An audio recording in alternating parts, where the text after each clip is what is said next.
Hozir bilishim bo'yicha shu bir tomoningiz polniy og'riyotgan bu ekan-a? Tizzalarim og'riyapti. Zinapoyalardan chiqayotganimda qiylanib mana qilib mana bo'lib, aka kelganimda hamchi, mana aka ko'rdi. Mana qilib keldimda manaqa.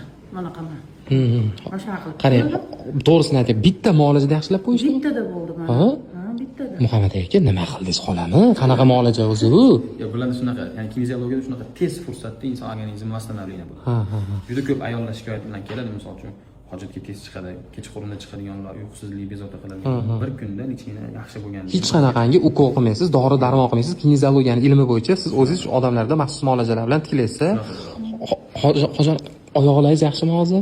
Bellar yaxshimi? Yo'q, tortisham yo'q.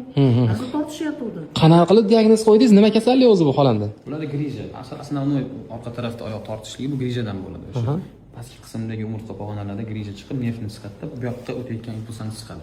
Oyoq inson harakatlanganida o'sha og'riq berishni boshlaydi. Senish 3 kundan 5 kungacha bo'ladi birinchi kurs. Har bitta patsientda o'zini holatiga qarab. Kasalligiga, holatiga qarab o'tib ketib qolgan bo'ladi. Sal uzoqroq vaqt shug'ullanish kerak. Ichki organlardagi muammolar, suyak yemirilishi, grija, osteoxondroz, CD tuta olmaslik, doimiy bosh og'riqlar bo'yicha sizga kelsa bo'laveradi. Migren shunaqa doimiy bosh og'riqlar ham yaxshi bo'ladi. Juda ham siz o'rtoqlar kelmoqchi bo'layotganlar manzilni yozasizlar, xolamga bitta like bosib qo'yinglar. Rahmat katta. Savollar bo'lsa ekranga nomerga chiqasizlar.